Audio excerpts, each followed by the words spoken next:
I think that Democratic strategists are so confused. They're like, what is happening? Like, they can't compute. They're currently melting. Kind of just a weird feeling when you're like, whoa, I'm not aligned with these folks, and apparently we're supposed to be on the same team. Do your job of just making policies that actually make our lives better. Stop trying to get on a mini mic. Like, please, we don't need you doing a TikTok dance.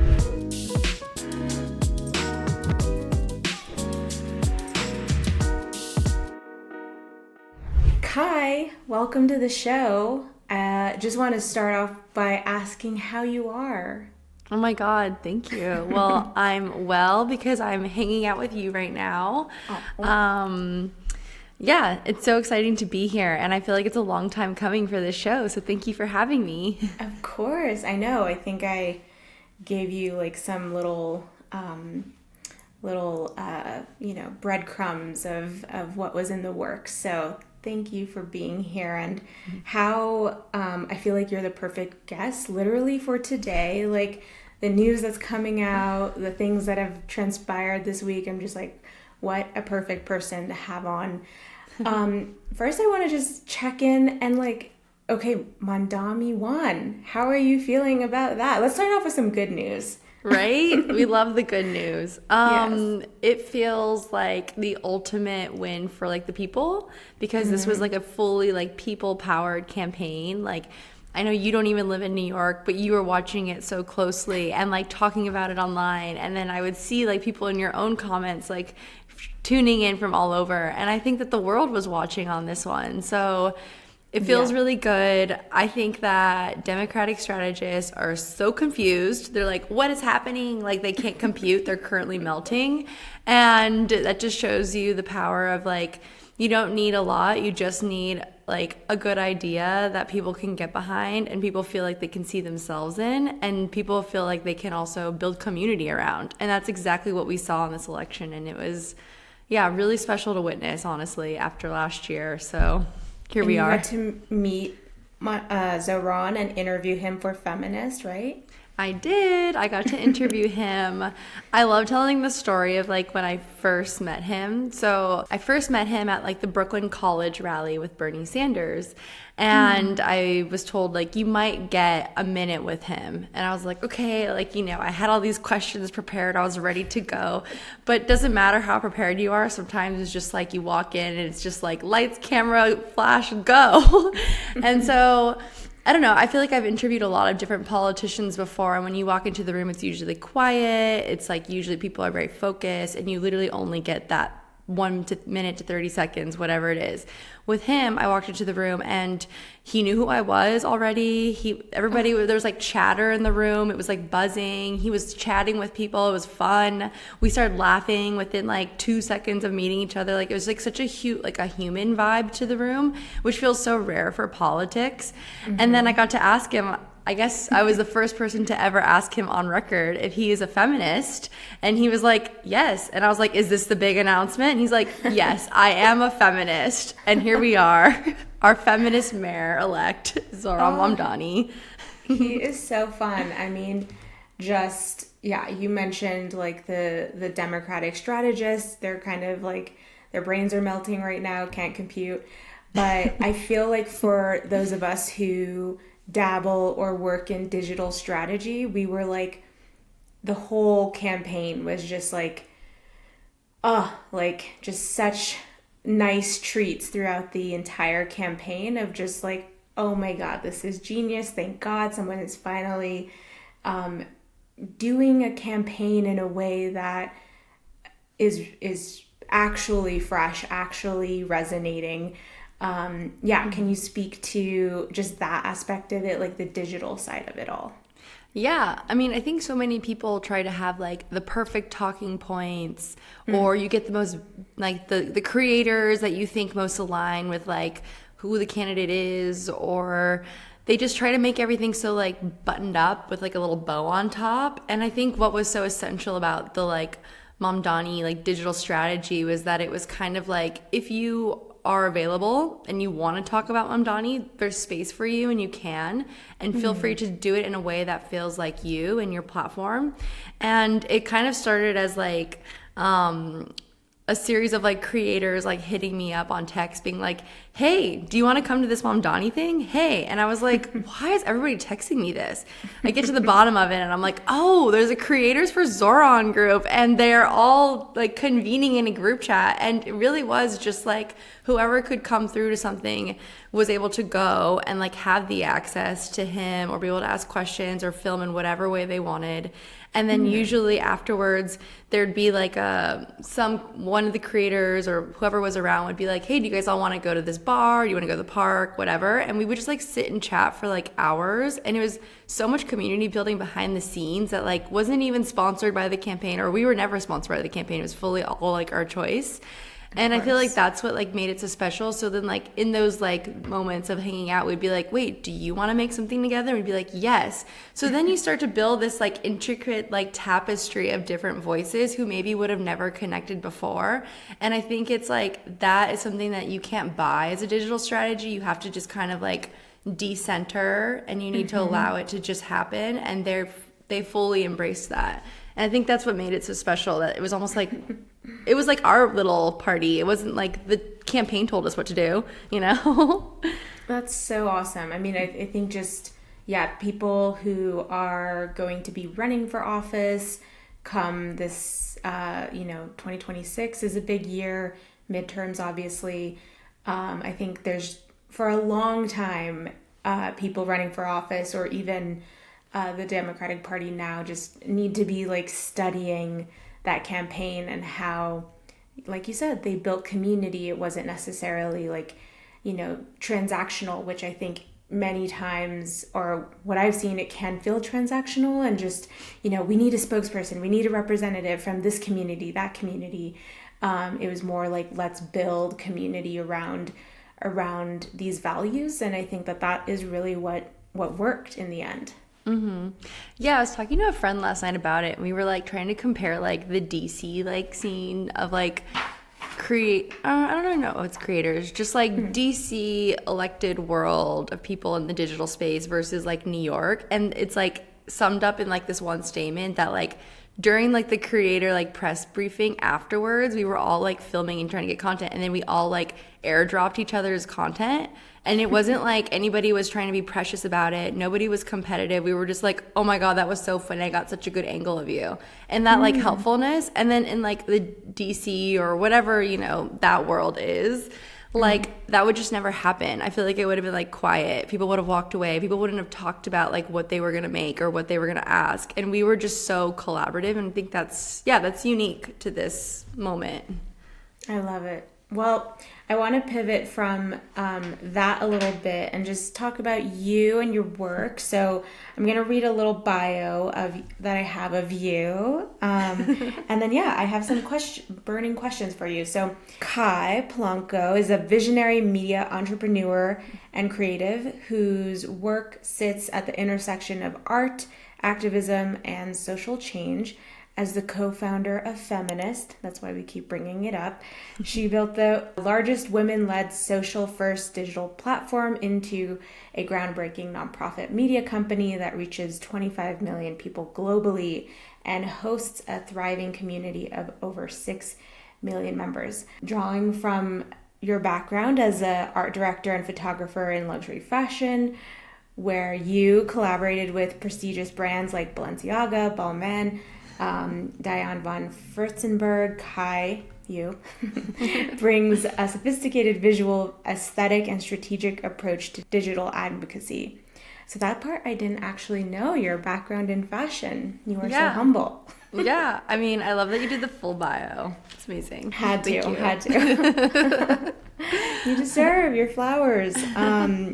Okay, so with that context, and now people who may not have known now know your background, I need to ask a burning question of some stuff that's gone down. I have actually a few burning questions, but first I want to hear your reaction to this New York Times opinion piece that I think is one of many New York Times opinion pieces that really just say that women, well, this one in particular said that women are ruining the workplace. Now, this article brought up like how New York Times has published many of these articles over time. But I just want to, yeah, get your reaction to that. Oh, I mean, internally we were like, of course, men blame women for everything. And so I'm just like, you could literally be like, women ruin, and then just like insert, and probably a man wrote it. What's insanity to me is that they were like, this is journalism. Maybe we should share this to the world. And I Yeah. guess that just like tells you kind of like the moment we're at, that like legacy media for some reason is not on board with like making the world a better place right now, and they're probably being held accountable by some sort of like shareholder who's like shaking in their boots that they're losing power. And it's very strange to me that something like the New York Times has like not learned from the people on the internet who continue to call them out, and in some ways I'm sure call them in. Like, you mentioned this is one article of like many, but like even the way they've talked about like the genocide in Palestine, or the way they've talked about trans people, I feel like they just keep coming out with these like very strange, frankly uninformed pieces of content. Yeah. And you have to ask like why, like why are they doing this? Like, is it for clicks? Is it for virality? Do they know that it makes the left like kind of freak out, and then we all talk about it online? And like, are they on a side? Is it journalism? I don't have the answer to all these questions, but I would actually love to hear your point of view on it.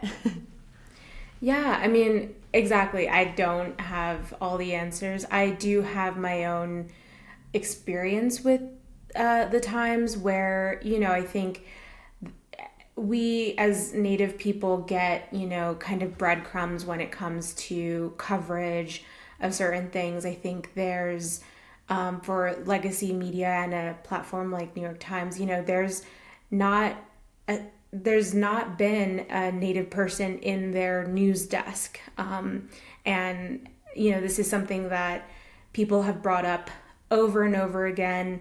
They'll do op-eds. They'll bring in Native people to do op-eds. They'll bring Native people into events. I've spoken at various New York Times events, and that's all fine and good. But I think when we're talking about, a population like Native people in the U.S., we need like our own people writing our stories, just like this piece about women. If there were more women on the editorial board, or whoever okays those pieces to be published. Again, the piece you said about their uninformed takes or opinions around trans folks, like if there were more of these folks from these marginalized communities, Native people, trans folks, what have you, on the team, producing the content, I think we would just be seeing different media come from that platform. But my efforts in trying to call them in have kind of gone flat over time, and it's just an effort where I'm like, and I'm not paid, so a lot of that like trying to build that relationship, trying to call these platforms in, and really encourage like how we strengthen that type of work. It's not really gone anywhere, and I as many of us know, we can't go, we can't keep chasing, and we can't keep taking little breadcrumbs here and there. We have to honor ourselves with paid work and also just like kind of take the memo when it's given, like this is not a priority. And that's how I felt, is that me trying to make that effort and initiate dialogue around how they could do better coverage of Native people, it just was not going anywhere. And so I had to kind of step away from it. But I just thought this was, I think, like so many things in this moment, this women ruin the workplace. We're in this time where I think there's always like a balancing act of the old world is dying and just really trying to like, clench its way back into relevance. And I think that this piece may have attempted to try to affirm patriarchy that is still trying to stay relevant. And it works, unfortunately. I think that article probably did reach people and affirmed feelings that, like sensitive male feelings that exist out there. But at the same time, I think what I loved seeing the reaction was people making jokes. I mean, I was making memes about how, the big UN climate conference is happening right now. And I was making a joke how, we're going to see a headline from the New York Times that women ruin the climate. So I think just I love how people respond in these moments and really just kind of throw shade at obviously the publisher, the New York Times, and move on. But this week has been full of so much stuff, and it's always like on to the next kind of immediately. So I want to add to what you were saying though. First of all, I want to thank you for your work for like trying to even talk to the Times. I think that's like, people listening may feel like, oh, how do I like do this? And I feel like, how do I like get in there, or how do I make that change? And some people might actually have access to do some of that work. So, and it's hard, but it's also like one thing to note. It's like, it puts you in a really vulnerable position to do that. And it requires a lot of bravery, because it's like, if you're going to call someone in like that, it's like, what does that mean for the future? Am I like now going to be on the shit list? I'm scared. So I feel like the fact that you went out there and did that is so cool. And so I want to give you your roses for being brave like that.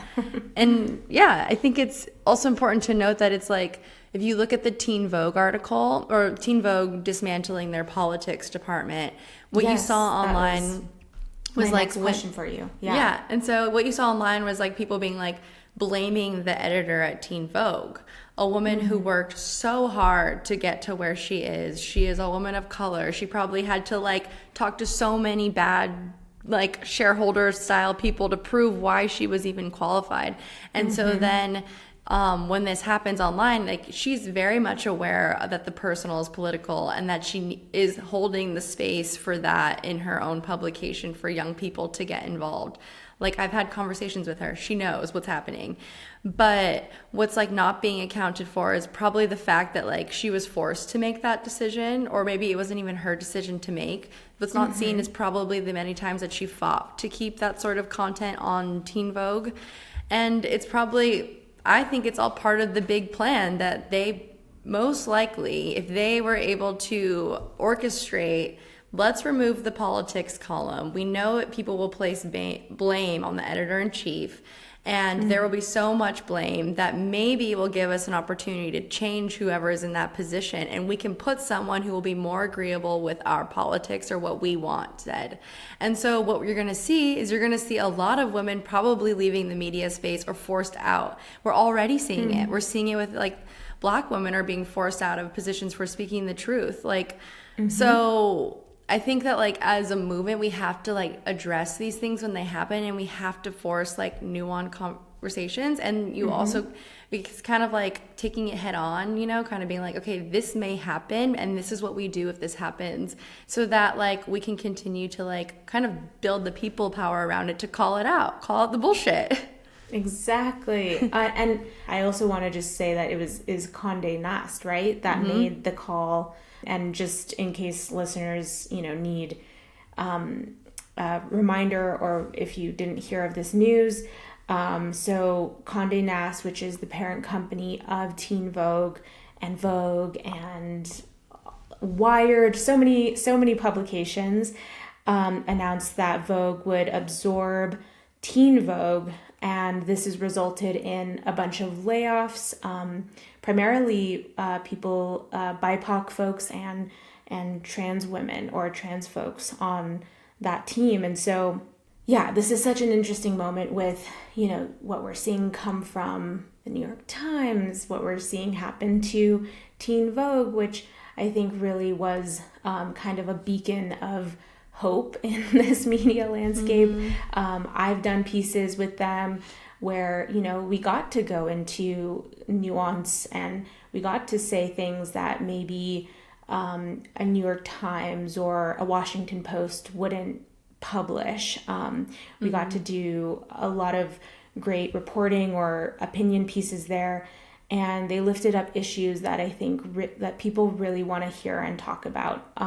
So with this happening, I want to ask you, like, what is feminists' role, and what do you see as feminists' role? Your platform that is huge. I mean, I look this morning, Feminist has a bigger following than Teen Vogue itself. So yeah, what are you thinking in this moment about Feminist and the role it now plays with this happening to media that we need being taken away and the legacy media just reinforcing really unfortunate narratives and also perpetuating things like white supremacy and patriarchy and all of that?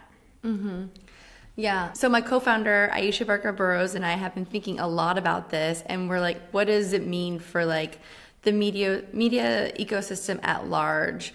And how are we like protecting ourselves right now so that we can continue to put out good information, especially amplify the voices of those at the forefront of the movement, educate about different issues that are happening around the world, from local things like people trying to save their water source in Montana to people in Jamaica like trying to figure out how to rebuild after a hurricane. And sometimes those stories are missed by legacy media, and so like how do you continue to do that as like a pretty grassroots org? Like, we're really small, there's only 2 of us full time, my co-founder and I, and we have like freelancers from all around the world, which keeps our content very much international and intersectional and intentional. And our goal is to continue to inform people and inspire them to like take action. And we see that because we do that, like when you see something on Feminist that's like, this is what's happening, and now that this has compelled you to feel a certain way, here's what you do with that emotion or that feeling, and that's going out there and taking action. And that could look like donating, following someone in support. It could look like signing a petition, showing up to a rally or protest. It could look like as being as simple as like registering to vote, all that. And it's resulted in like a 40% action rate. And in that moment of like building that sort of like trust that we're going to give you good information and we're going to tell you what to do about it, we're building like a political home for people, like a political media home.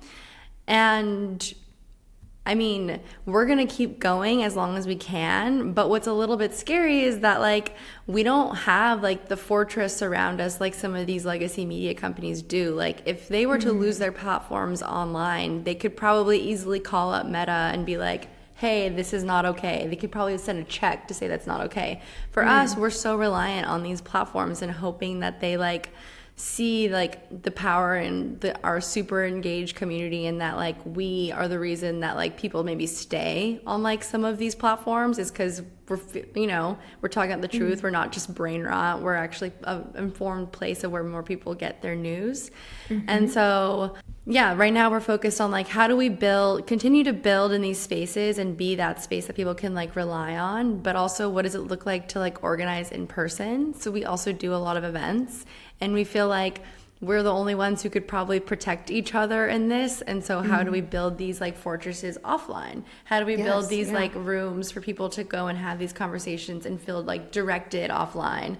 And so we do a lot of community style events, but hopefully the future looks like people can have their own feminist events at home and feel like they're, building their own feminist pods and kind of just seeing us as like a resource to get out there and do that. Yeah, I've seen and been around your events, and I think that that's a really smart strategy. We have to be doing the offline as much as we're, investing on the online. And I actually wanted to follow up there. Like, this is, we clearly need a platform like Feminist. And so what is it that you all are needing? I just want to like reference that we met earlier this year at a convening that was for content creators, media folks, people doing like digital work strategy, whether it's on campaigns or just our own digital strategy. And really the conversation there was about like what we need, right? To combat really the rights media machine, which is so heavily invested in, so heavily funded. What does a platform like yours need to maybe I don't know, maybe someone out there will hear this and support, but I'm just curious because I think that there has been, not just in the nonprofit space, but I think just across the board, there's been really unfortunate funding cuts and what have you to all this type of work happening on the left. Yeah, so true. Yeah, that was actually a beautiful time in Austin. Jade and I got to go for a swim in the river. I think it's really important amongst all this craziness to find a reconnection to the land that we are very much like organizing on. So that we touched grass. We did that. We touched grass and took you to the honky tonk, and you got to dancing to step for the first time. So fun. Yep. You know, in order to resist, you have to have joy, and I feel like Jade, you really embody that. So I need more of that, obviously, right now. More joy. I think we all do. And I mean, in a practical sense, you know, I'm watching like sister organizations close right now because they're not able to like secure a round of funding, or they were relying on a certain grant or a corporate donation that no longer can go to them because of policy changes within the organizations.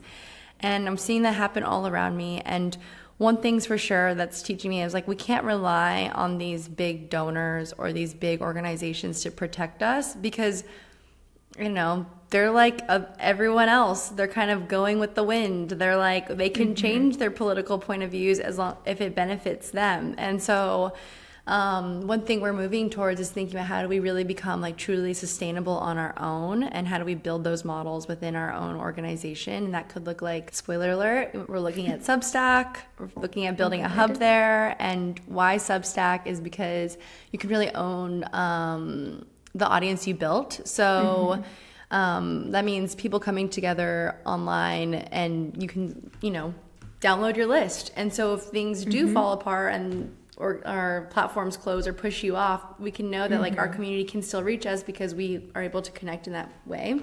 So that's one thing I guess like need is continue to support us. You can support us directly by like donating to Feminists, stay in the loop, follow our like newsletter. So that's the message for the people. You know, we want to remain people powered, but you know, in order maybe to get there is, it's really fascinating as a feminist organization and trying to raise funds from the donors who call themselves feminists. And I'd like to think some of them can be at times. I don't know if they all are. I feel like men don't have this problem, but like women for sure have this problem, and you could probably relate, is that when we go out and pitch things, it's never enough to like just say like how you're going to do something, have the full plan. They usually want to see that plan in motion, already started. They want like data. They want to see that like it's already happening, and I'm just putting money towards something that probably couldn't, you know, I'm going to put towards like something that's already working, maybe. I'm not sure. But a lot of the time that doesn't even happen. Men can walk into a room with like a little like, you know, back of the napkin sketch on their idea and probably secure millions of dollars. While I don't have that white boy magic, I do think... Neither do I, girl. Yeah, like I don't know how to get that. I'm still working on a spell to get that. Or I'm building my own, yeah. But it is kind of fascinating where like I think the common person doesn't know that. Like you may be put in the space where you get the opportunity to pitch or talk about it, but then it just never really goes anywhere because it's like, well, if you're, you have to prove that you can do it in order to get the funding. And then even sometimes, let's say you prove it, there'll be like, well, can you make another version like that that's like this? Yeah. And it needs to be like their idea almost. It's never enough that it was your idea first. And so I guess I'm asking for like grace from the donor community to like trust the people, trust the builders, trust those who are already doing the work. Like we got here because of like a tireless effort and an undying passion that we committed ourselves to. And there's no reason that we would stop that, because all we need is some capital to help us keep doing our mission, and we could probably like build even further. And we love bringing people in. So just come on in. Join it. Fund it, make it happen. And I'm so glad you gave like a direction or an action for the people. But I think, explicitly naming like the donor community, as you said, is important to also just visibilize for like the everyday person. I think when we start to pull the veil, which, I think we're in an era of many veils being pulled. I think people need to understand, like, who are these people who are like either making or breaking, whether it's media, whether it's campaigns, political campaigns, organizations, from social justice to climate, like, the entire spectrum. There of course is like big philanthropy, which is definitely being targeted by this current administration. But I think there's also, so many people out there, and we need to kind of expose them or visibilize them in a way so that they do feel accountable to someone. I think, that community can often feel just only accountable to themselves, only accountable to their families and their community, their like little donor echelon, but they also need to feel accountable to us. And I think just reminding folks of that, to keep that pressure on that community is really important. So just kind of pivoting in a big way here, you recently went to Crooked Con. I wanted you, can you tell us what that is and how was it for you? What felt inspiring, maybe? Okay, Crooked Con. We're gonna give them a plug? Okay, I guess we could give them a plug. Or not. No, I'm just like, tell me, what is the tea on that? Okay, we're doing some tea. Of course. I think it was at a ripe time, coming off Tuesday's wins, to have a political discourse space to talk about like what happened. And you had like people come in from pretty much all over the US to come on those stages and talk about, I guess, what the Democratic Party looks like in the future, how we fight against fashion. Yeah. It's very like, it kind of feels like a little bit of like an inside world thing, because it gets so like strategy heavy and really references like things that happened maybe like a decade ago, from like Obama era to now. And I feel like if you're like a young person who maybe is like new to politics, it could probably feel like, I don't know all those references, this is weird. It's a little bit of like, it's a world. But what was really cool was that they had like fans like come and see these live talks. I think this is the first time they've ever done anything like that. So I remember when I was like on stage and I was looking into the room, it was like super intergenerational. Like I met a woman, a grandmother, who brought her her granddaughter to come, and she like took time off school to be there, and they flew in from Dallas. And I thought that was like so cute and like so nice that they are building that sort of like community. It's just not what you expect when it's like a podcast bro thing. So that part was really nice. I went on stage and my conversation was like a creator roundtable with Adam Mockler and Brian Taylor Cohen. I'll be honest with you, when Crooked Con first announced their lineup, it was very white and it was very Gen X. And a lot of women in the media space kind of felt like, what the heck? Like, how is this happening? There's like so many women's voices. And so boring. Yeah, like what? There's like, and like, where's the Gen Z? Where's the like, like also where are the people of color? Like what? Like why is this the lineup? And some people silently chose to have we ruined the workplace. That's why. They were scared that we'd ruin the Crooked Con, the conference. Oops. Maybe we did, I don't know. But I honestly think we made it more fun. But so yeah, I was a late ad. I'll put that out there. I was a late ad. I I was probably the DEI ad. I mean, if you think about who I was in conversation with. And this is like something that's like kind of hard to talk about, but a lot of friends have told me to talk about it, so I'm feeling brave. Yes. I don't feel like there was like a space for me on that stage. I felt like I had to create the space for myself on that stage.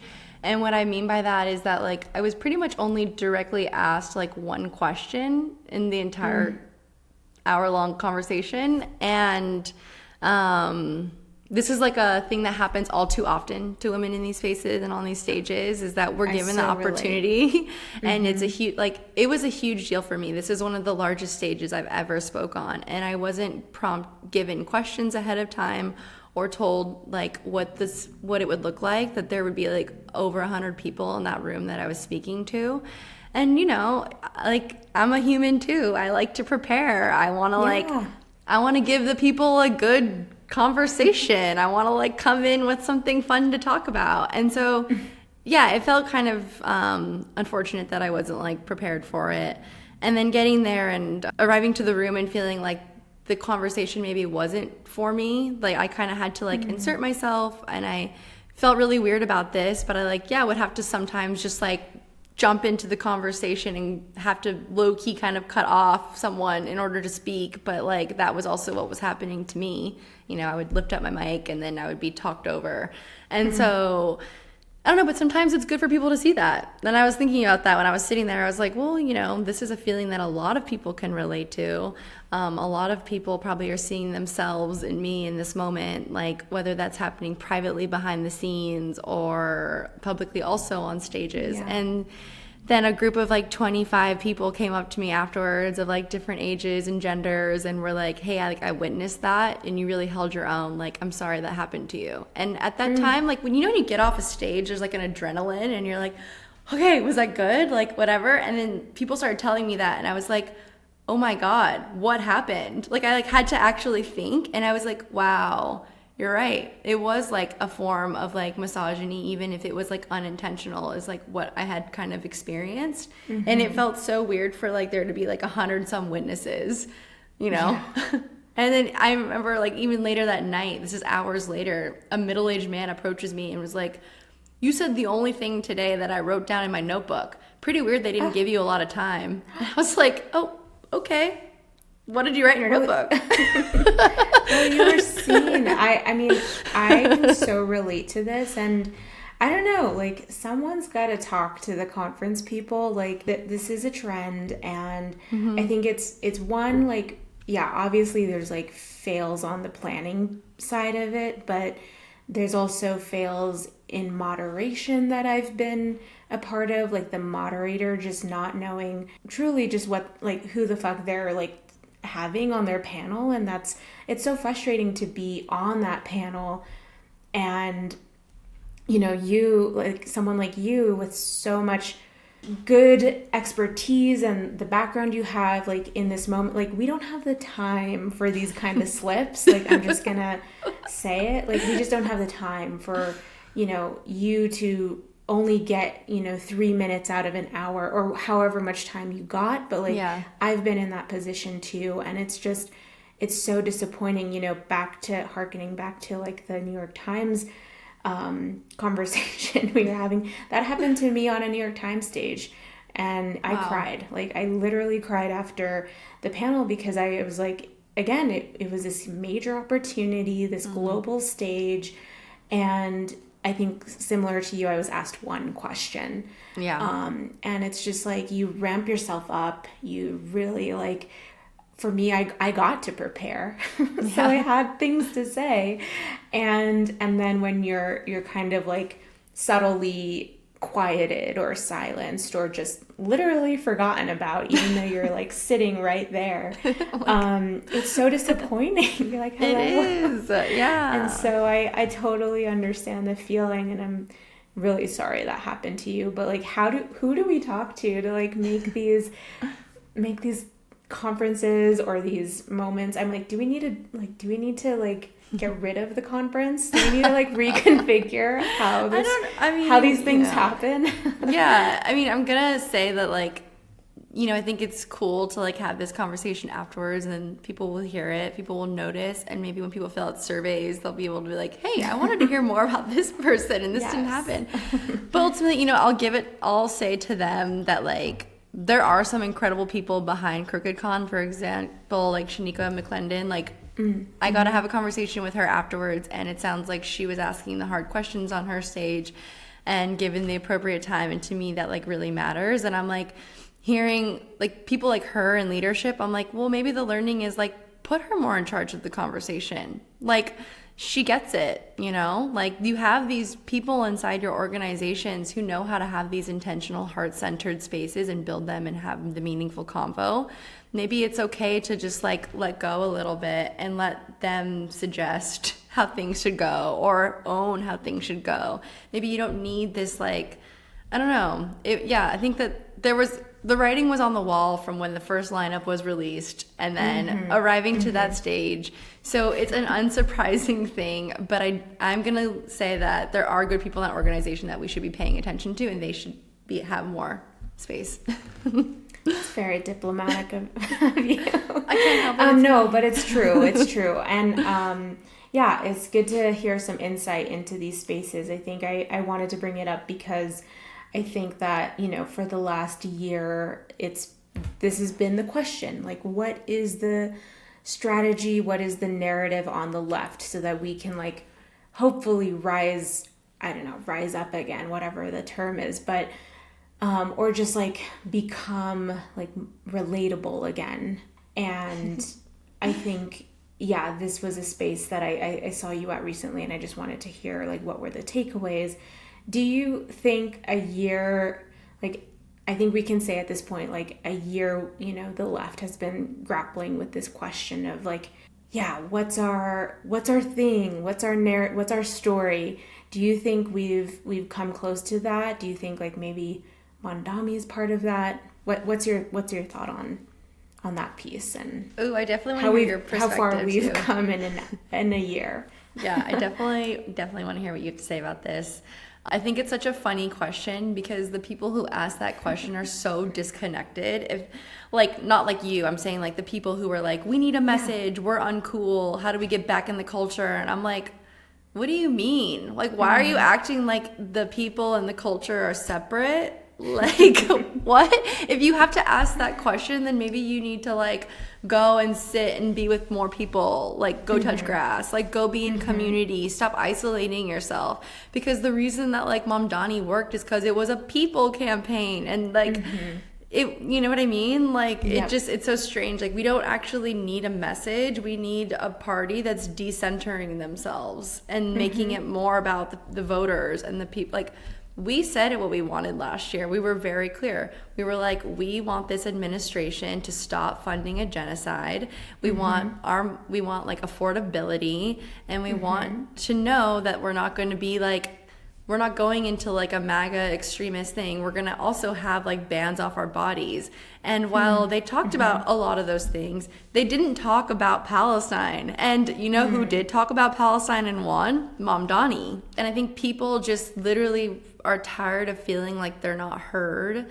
They're tired of being lied to, and they're not really sure where to get information from. And as a party, why not just be the place where you get good information, you're amplifying the voices of people who are already telling you what they want, and then do your job of just making policies that actually make our lives better. Like, that's it. Stop trying to get on a mini mic. Like, please, we don't need you doing a TikTok dance. Like, oh, man. You know, like that. I was actually a question that went on the stage. It was like, why do people follow regular people? Like, why can't people like Hakeem Jeffries like get an Instagram following of people paying attention? And I was like, because Hakeem Jeffries isn't a creator. He's a politician. He's not like a person with a story that like he brought to the internet. And so, the message is like, just do your job. Like, and then maybe people will listen. And also provide the space for, like, I think what we'll see with Mamdani is a huge shift of power. Like, now that he is elected, I've like talked to some friends who were really nervous about politics but have always kind of wanted to enter the space and are now like gonna run. And Oh we're my gonna, God. yeah, it's like so incredible to like, I saw that switch happen that night. I talked to a friend who was like, I'm gonna announce soon. And I was like, what? You said that you Yeah. would like never run. That's crazy. And Oh my so, God. yeah, it's gonna look like more real people looking to take office. And then we won't need a message because the people will already be there with their messages, you know? 1000%. Yeah, I think my thing is that, like, how do we create how do we, yeah, just support that wave of people feeling inspired by what Zoran has done, and get people to really just take that agency into their own hands, right? I think we've for too long kind of blamed like the Democratic Party. That's what I feel over of. Even this recent news of the shutdown and how those 8, people caved. I'm like, of course they did. Like, Yeah. Like, what do you mean? like, and I understand the narrative that has been all over the place this past week that this is why the Dems are seen as weak. It's like, well, that is, we know that to be true. Like, can we now talk about something that feels proactive? And I think that proactive piece is exactly what you were saying around supporting, encouraging, inspiring people, such as the friends you mentioned who were like, no, I'm never going to run, and then are now looking into how they can run and announcing or whatever it is. I think one thing that I've seen over the many years of organizing and movement spaces and also doing politics is we've kind of, there's been a gap in how our movement work relates to governing. Mm-hmm. I think we see governing as like, those people over there, and all we do with those people is yell at them and pressure them, and all they do is just disappoint us. And so my whole thing really has been, well, we need to make governing fun or sexy. And I think like that's what Mondami has done. He's like, whether it's like the buses or the affordability, the housing, the rent freeze, like all of that, that's governance. That's very localized governance. But how do we talk about those things, whether it's like my hometown, Santa Fe, like the issues that we have here? How do we, inspire people to take agency for those issues and then hopefully run on them? I think we just need a wave of new leadership, because clearly this this isn't working. This form of leadership is not working. Jade, you should run. Come on, Jade, God. run.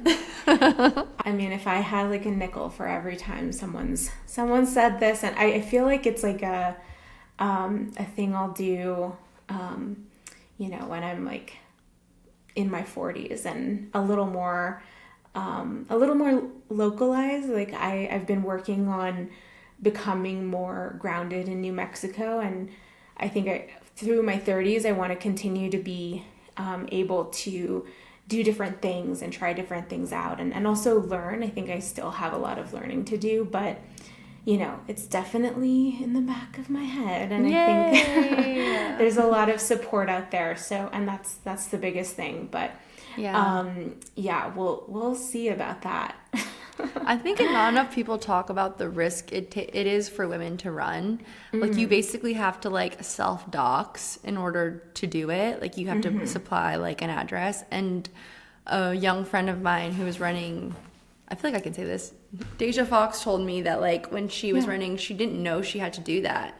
So when she filled out her application in the first place, she was like looking at it and seeing that she had to put her address, and she's like, oh my God, I've already told so many people I'm considering for running. Like I can't turn back now, but this is actually like a huge security risk. And beyond that, like we looked at Allie for Tennessee. She was running on the platform that she had an abortion that like saved her life, and she was running against like a Republican incumbent who was trying to take away like abortion rights, which in Tennessee you don't have access to. There's a lot of bans. And post her race that she didn't win, unfortunately, she's now in debt. And she's talking about that online. And it's in debt for like a very small amount of like hundreds of dollars that just at the time when she was running, which is very, very expensive, like she couldn't afford. And now like is being sued by like Chase Bank. And Oh my like God. what happens to women like that post election? Like where's her support system? You know, like she is a mother, she's trying to work a job, multiple jobs to do this work, and like is still also trying to have a voice in the community. And so I think that like beyond just like people saying like, oh, you should run, like I also think everybody should consider when they ask that question, like how much women really have to go through. And it's a hard question sometimes to hear, because some people might be like, I would love to run, I just can't. I have kids and I can't like put myself out there like that. And that's a real thing, you know? Oh, such a real thing. And I think that it doesn't have to necessarily be like for Congress or, you know, some of these seats. I think like school board or, you know, there's various like levels of like commission, etc. And I think that those could be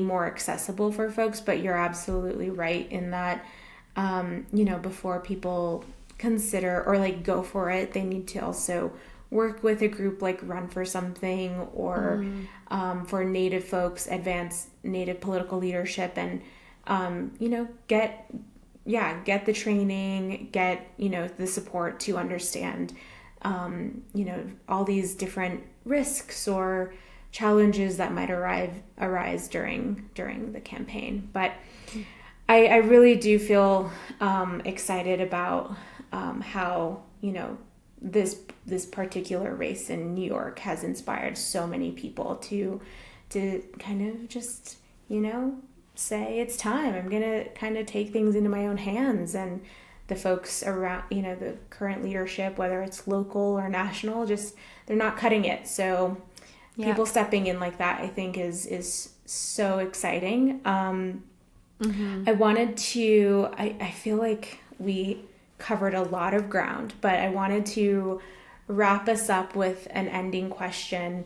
So this show, the upcoming show, is called Jaded, and I wanted to ask, what is something that has made you jaded? I know we've kind of covered little pieces throughout the conversation, or just I'm gonna leave it there. Okay, I'm gonna tell this story. Yes. So this is a recent story and it's top of mind. You know, my passion for like even doing this work comes from like a deep empathy for like all living beings. And I can't help it. I'm one of those people who like always believe in the good in people before anything. And I'm like I'm an empath. I feel everything. And so recently, like I was in a group, you know, celebrating a friend's like baby shower or whatever. And, you know, no judgment. I walk into spaces and I talk to everyone. But then at the end of it, like we're packing things up and I'm seeing these like large trays of like food sitting there. And I'm like, oh my God, like this is great. I'm going to go bring this to my like community fridge. Or I start asking people in the remote, do you want some? Whatever. Basic human response. And then I started being made fun of for like wanting to like do something with the food.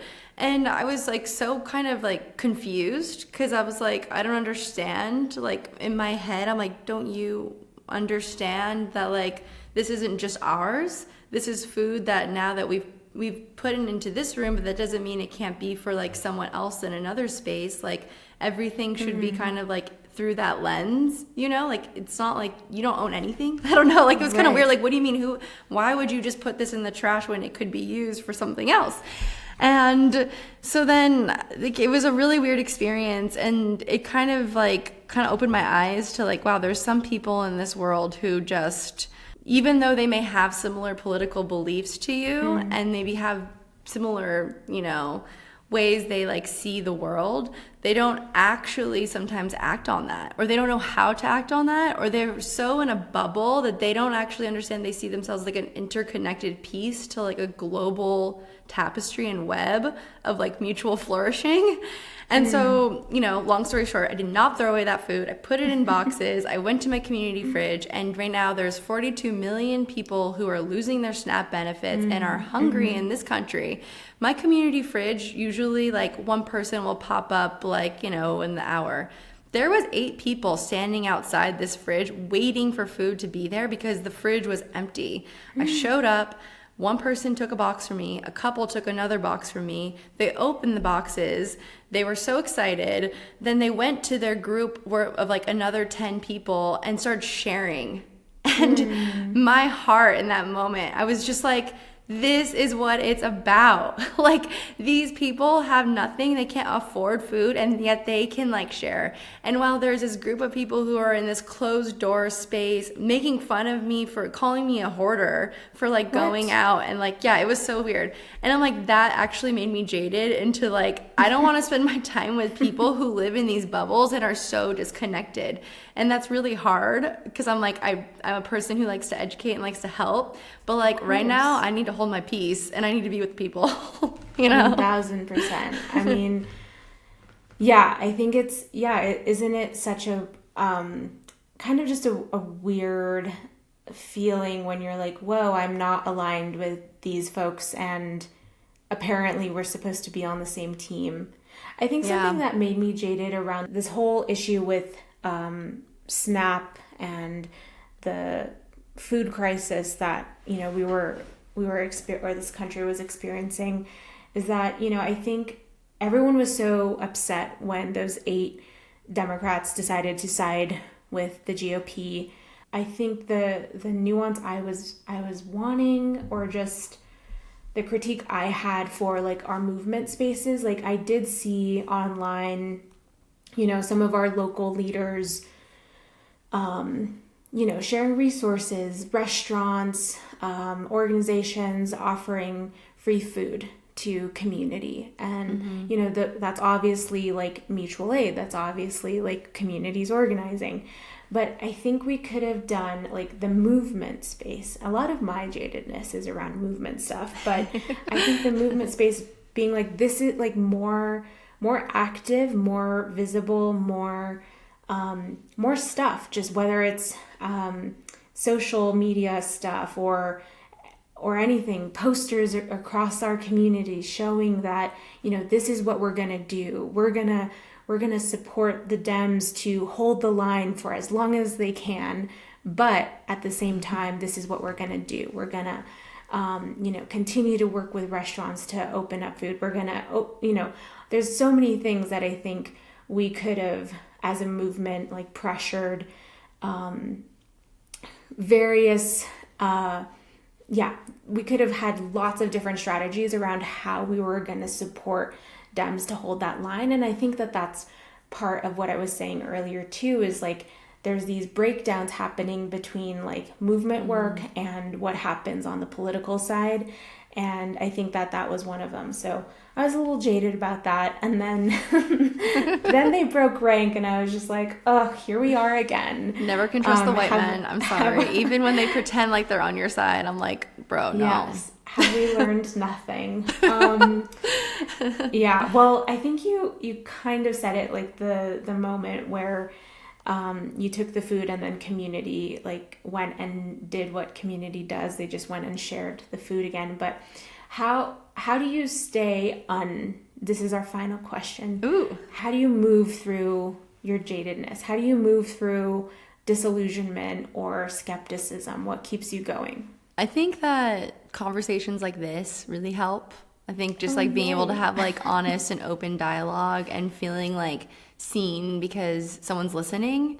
And I think even just that perspective of like, I'm going to enter every space as like a listener and not as like, anything else. That's how I arrive to things in like hard situations. I'm like, I'm going to listen and I don't need to absorb everything, but I need to understand.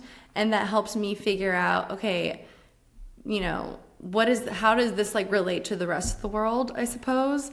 And so, I think coming in from that place of just like, okay, this is who I am in this moment, and being true to that and not letting any other person or space change that is how I like stay grounded. I also spend a lot of time in nature, and I think that everybody needs to do more of that. So it's like, Oh, yeah. you can just like look at a tree and be like, this thing survived so much shit. Like, I can too. And how can I make sure that that tree gets to see another generation? And that's the whole point, you know? That's the whole point. It's literally the whole Yeah. point. I mean, yeah, I think like the decentering, like our human selves is important, right? And I think, yeah, exactly. Well, on that note, I feel like I'm gonna go like walk my dog or something. Yay! Your puppy will be very thankful. Oh, yeah, he keeps me he keeps me cool as a cucumber. He's such a gift. Well, thank you so much, Kai. I feel like we covered so much, and you brought us into, some spaces where we got to kind of see some the insider ball game, so to speak, and I'm just so grateful. And yeah, also for being brave. You shared some stuff that I feel was really personal, so Oh, thank you. You allowed that space, so thank you. Oh, well, take good care. You too. Talk soon.